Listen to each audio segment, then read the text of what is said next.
5 kids from a Detroit high school. One night at the Fox Theater that was supposed to change everything. Then the police walked in and stopped the show. What happened in the 72 hours after the Dramatics left that building cost them their lead singer, cost one of their own his life, and sent them toward a #1 record they never would have made. You've heard the songs. You don't know what they cost.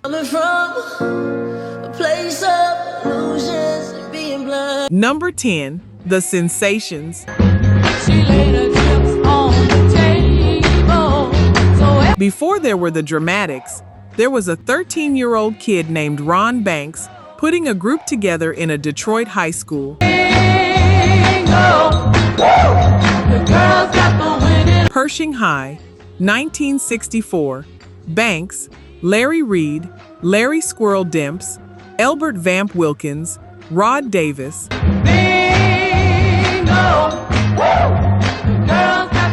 5 voices, no money, and that specific kind of confidence you only have when you're that young and the world hasn't told you no yet.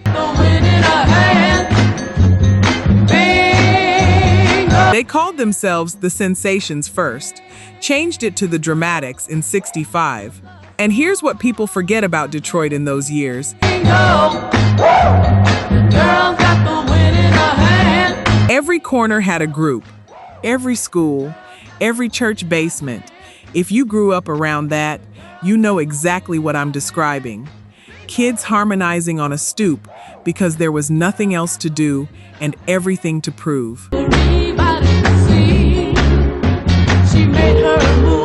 Their first record was called Bingo, 1965, on Wingate, a small label under the Golden World operation. And then something happened that should have been the luckiest break of their lives. The chips were high, and she won my heart from me. By 1967, Motown absorbed the entire Golden World operation, bought it out, which meant the label that put out the Dramatics' first record was now, technically, inside the biggest black-owned music company in America. I said bingo! Sitting right there, in their own city, and nothing came of it. This is the part that gets me.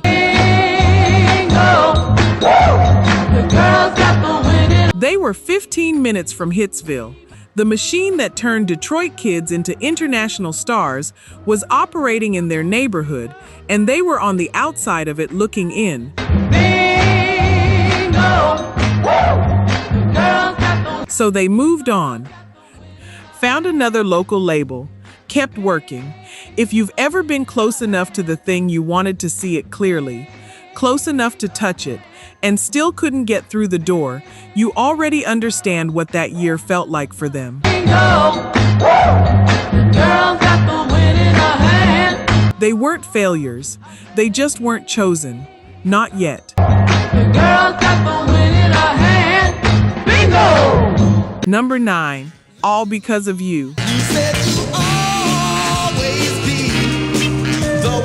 By 1967, the Dramatics finally had something moving.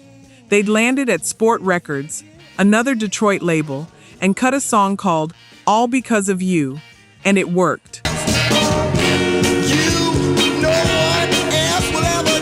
Not a smash, but a real charting R&B record. Their first taste of the thing every group in that city was chasing. Which meant bookings, which meant people started saying their name, and then came the offer that would have changed everything. The Swingin Time Revue at the Fox Theater. Now, if you don't know what that meant, Swingin Time was Detroit's answer to American Bandstand, broadcast out of Scrowacking, and it was the showcase. That was the room where local acts got seen, and this particular review was headlined by Martha and the Vandellas. Martha Reeves, Dancing in the Street, Heat Wave, Motown royalty, on a bill in their hometown. and the dramatics were on it. Think about what the Fox is. That building on Woodward is enormous. Gilded ceilings, thousands of seats, the kind of theater that makes you feel small when you walk in the lobby. For 5 kids who'd been rehearsing in living rooms, that stage was the whole dream in one place. Don't you see you wanna look at me? I ain't acting like The story that's followed the group for decades is that a strong showing there could have put them in front of Motown. And whether that was ever really on the table, or just the way hope works when you're 18, I'll let you decide. girl, I swear it's spring, 'cause it's all. But they believed it. That's what matters. They had their suits, they had their steps, they had their moment. The date was late July 1967. Look in my eyes and don't you see water? And about 3 o'clock that Sunday morning, in a second-floor after-hours club on 12th Street, Detroit police kicked in a door. Nobody at the Fox knew it yet.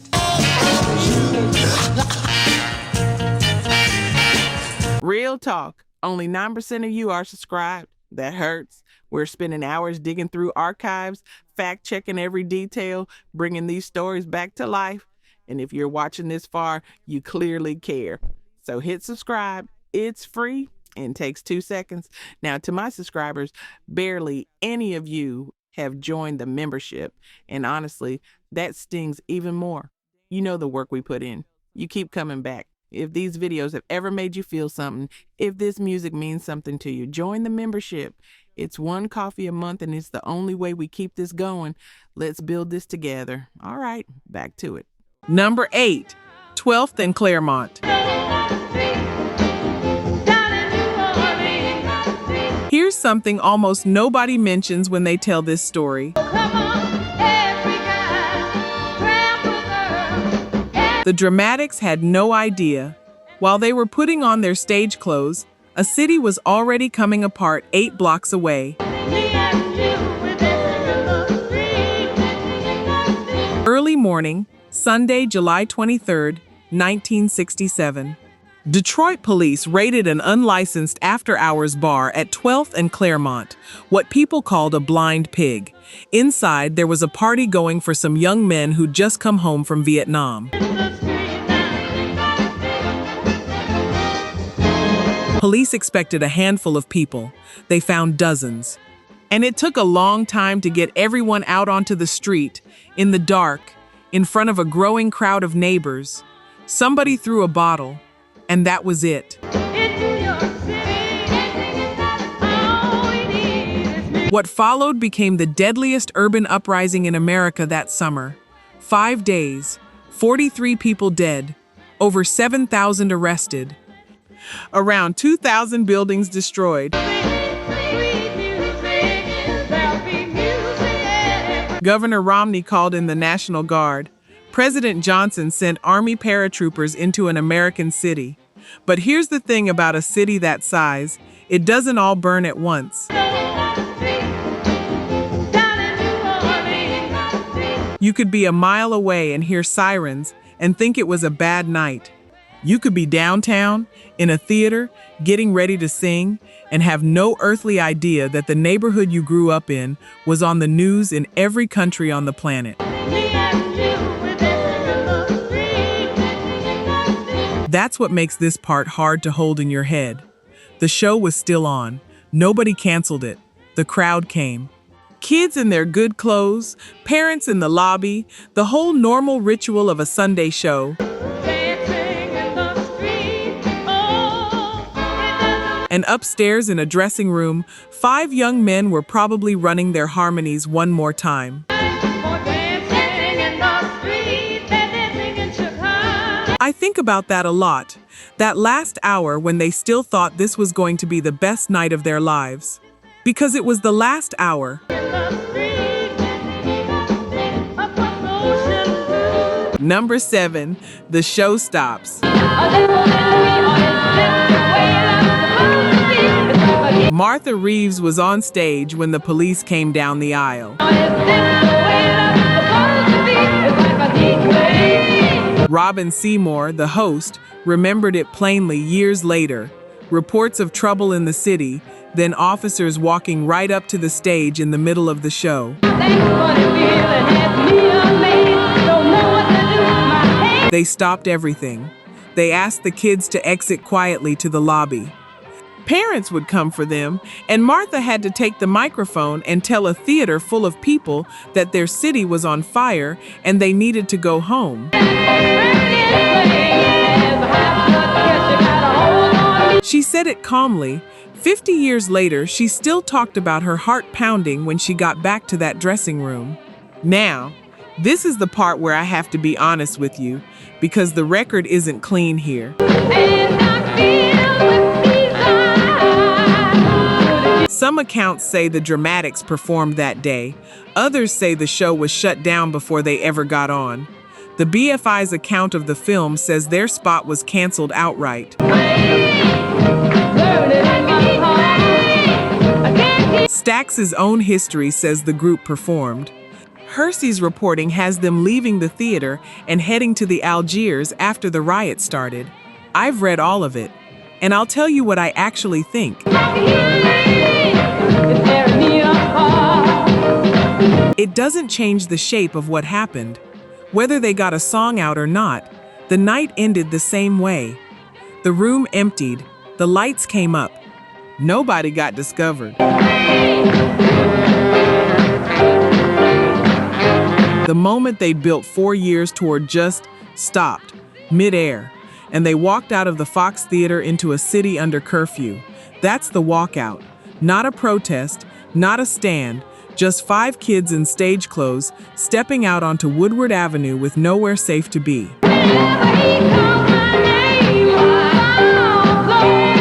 If you've ever had one specific day circled on a calendar, the interview, the audition, the meeting that was going to change your whole trajectory, and had it taken away by something that had absolutely nothing to do with you, you know that feeling in your chest. Now imagine you can't even go home. Number 6, the streets between getting out of the Fox was one thing, getting across Detroit was another. Picking up passengers. The city was under curfew, guardsmen on corners, whole stretches of 12th Street burning, and a bus full of young black men in matching suits was not a safe thing to be that night, so the group scattered. Ron Banks got out. Larry Demps got out. A member named Michael Calhoun got out. 3 of them didn't make it home. Larry Reed, the lead singer, Rod Davis, 21 years old, one of the original 5, and Fred Temple. And I need you to know who Fred Temple was, because most people telling this story rush past him. I want to tell you this. People get ready. Fred was 18. He was the group's valet. Some accounts call him their road manager, their driver. He carried the suits. He handled the bags. He was the kid who did everything nobody sees so that 5 singers could walk on stage looking perfect. We may be young. You have some that may have a whole lot of money. He was also their friend. That's the part that doesn't fit in a job title. The 3 of them needed a room. They found one at a place on Virginia Park called the Algiers Motel, specifically in the annex. A 3-story brick building behind the main house that had been carved up into rented rooms. It was about a mile from where the whole thing started on 12th Street. Here's the detail that has always stayed with me.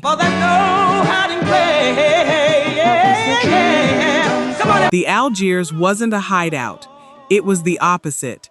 That week, with a curfew on and the streets unsafe, dozens of ordinary people checked into that building for exactly one reason. They were trying to be somewhere safe. And when you can feel it deep down in your heart, you don't have... Reed and Davis and Temple weren't the only ones. There was a Vietnam veteran in there. 2 teenage runaways from Ohio, working people, kids.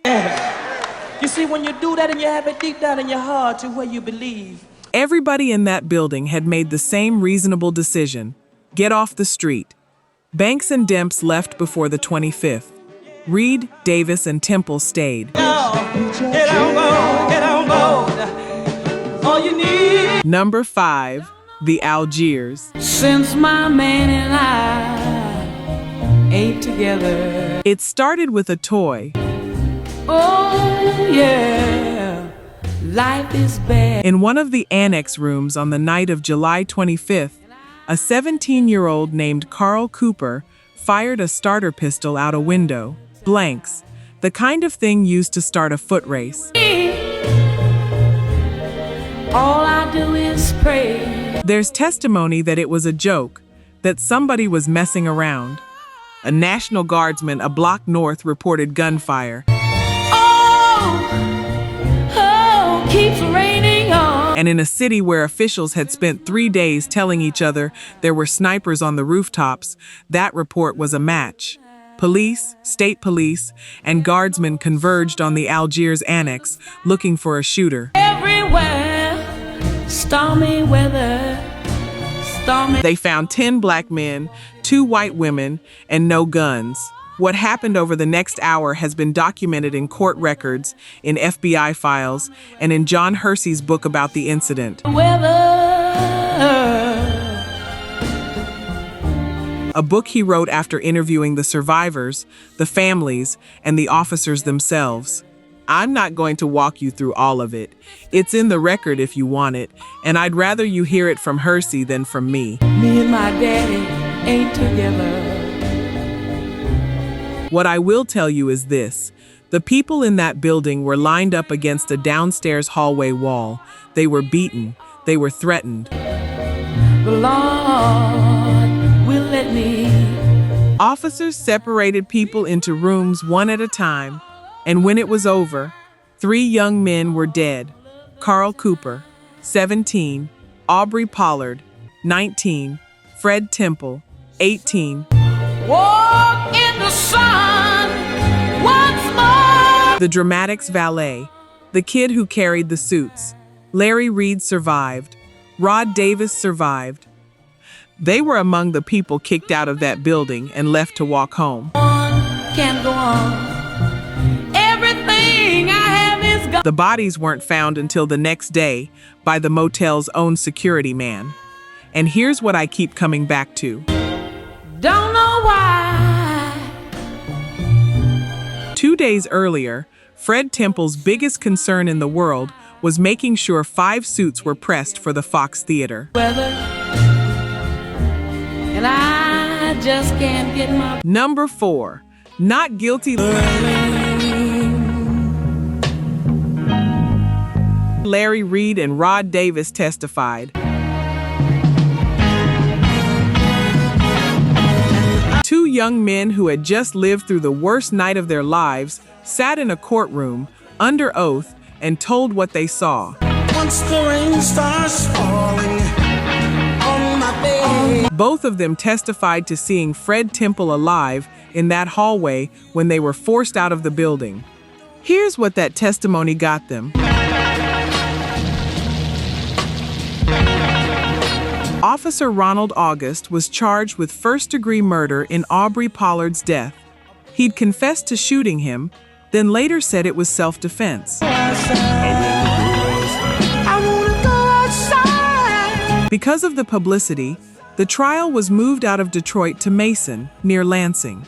On June 10, 1969, an all-white jury found him not guilty. It may sound crazy, but I wanna go outside. Officer Robert Powell was charged in Fred Temple's death.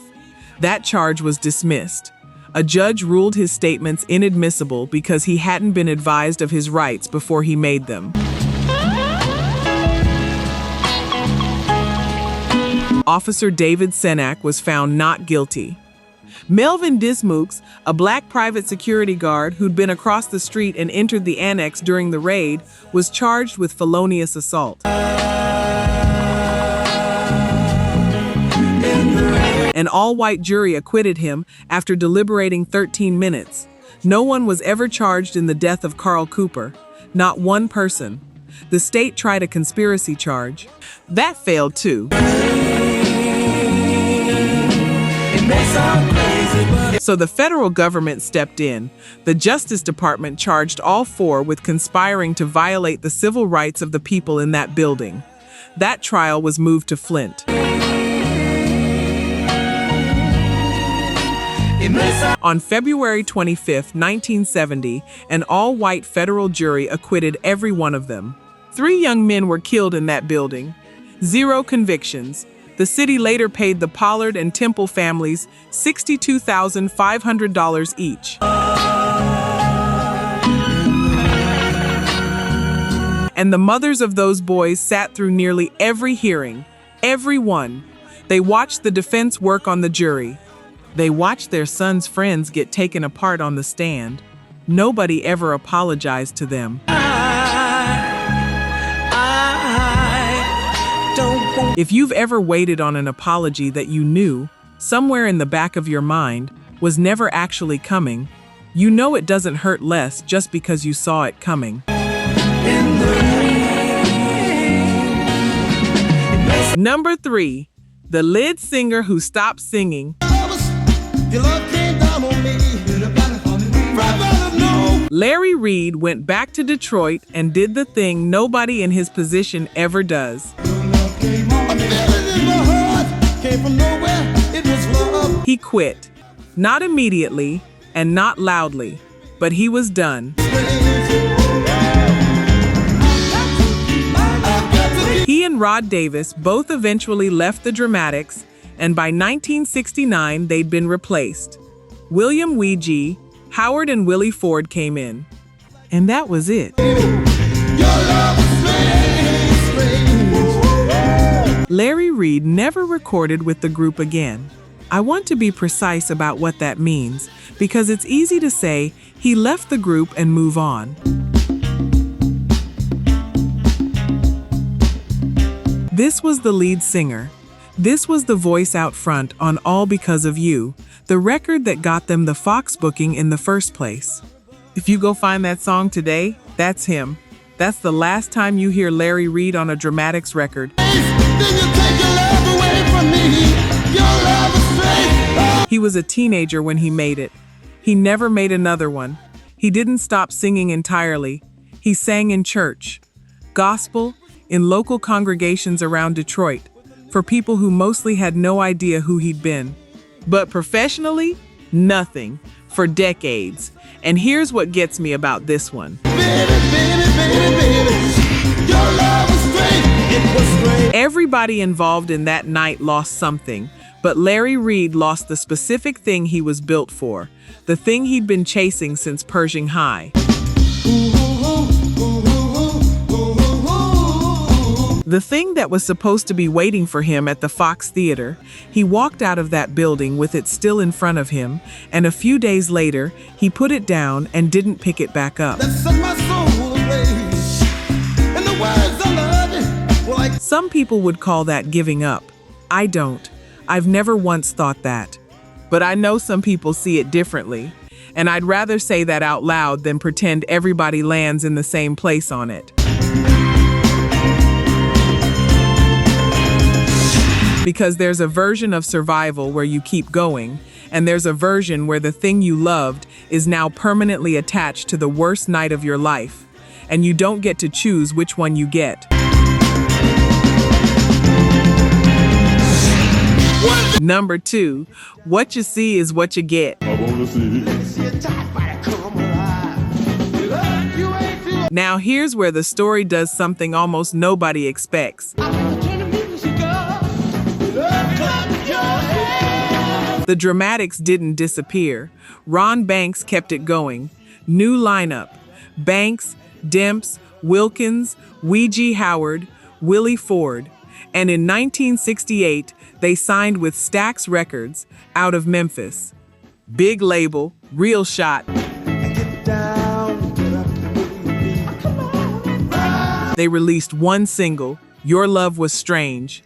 It got some regional airplay, and never charted nationally, and Stax let them go, signed and dropped.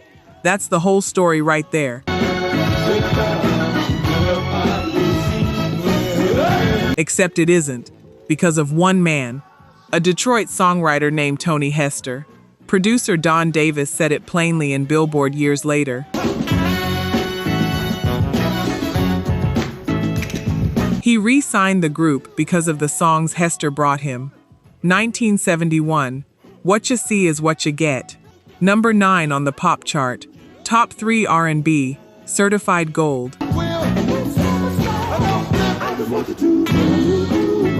Recorded at United Sound in Detroit, released on a Memphis label, Detroit polish over Memphis grit.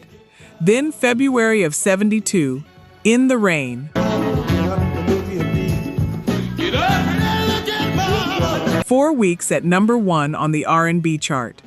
Number 5 pop, Real Rain and Thunder on the record, coming in before the first note. Get down, get up out of your seat. If you've ever had that song come on the car radio late at night, alone, with the windows up, you know it doesn't feel like a song. It feels like a room you walk into. That's their signature record. 50 plus years later, it still is. They played Wattstax in '72 in front of the Coliseum crowd. And here's the part that always makes people's heads come up. 1993, Snoop Doggy Dogg is making Doggy Style for Death Row. He wants a real soul group on a record called Doggy Dog World. He gets word to the Dramatics through their bassist. That's them singing on it. The actual Dramatics.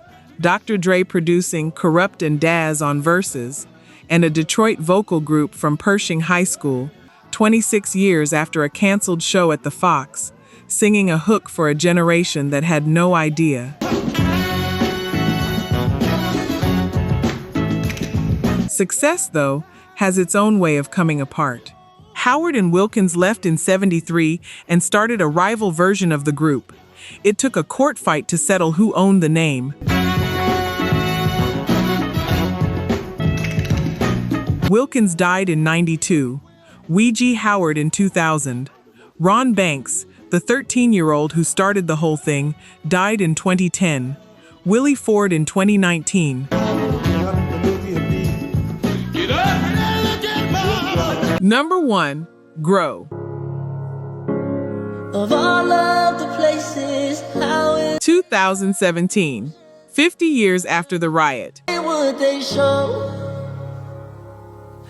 I'm crying. Catherine Bigelow makes a film called Detroit about the Algiers Motel, and she doesn't tell it through the politicians or the generals.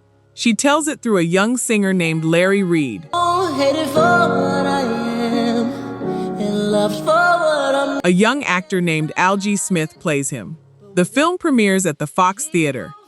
That building, red carpet in that lobby, But I know he grew from. and Cleveland Larry Reed, the man himself, now in his 60s, walks in to watch a movie about the worst night of his life in the exact theater he walked out of when he was a teenager. He grew from my kind of people. But that's not the part. The soundtrack has a song on it called Grow. Algie Smith recorded it. And when they filmed the video, they didn't just have the actor perform it, they brought Larry Reed. Coming loud, the sound of sirens. He hadn't sung publicly in decades, not professionally, not once, since 1967. Gospel in a church pew and nothing else. And he stood up next to the young man playing him, Algie Smith's own father on piano, and he sang. This is where I end up. Oh, I've watched that video more times than I should admit, and I'll be straight with you, it's not a comeback. Nobody's launching a career at that point. There's no album that follows. truth is that all men are equal. It's just a man who put something down 50 years earlier, picking it up one time, on purpose, in front of people. That's what makes it the #1 thing on this list. Men are equal, but I know Because the walkout at the Fox Theater took a career, took a life, took a voice, and took any chance those families had at seeing somebody held responsible. realizing, and it's opened my eyes. It took an enormous amount and gave almost nothing back. But it didn't take that. 50 years is a long time to carry something. He still had it. Of all of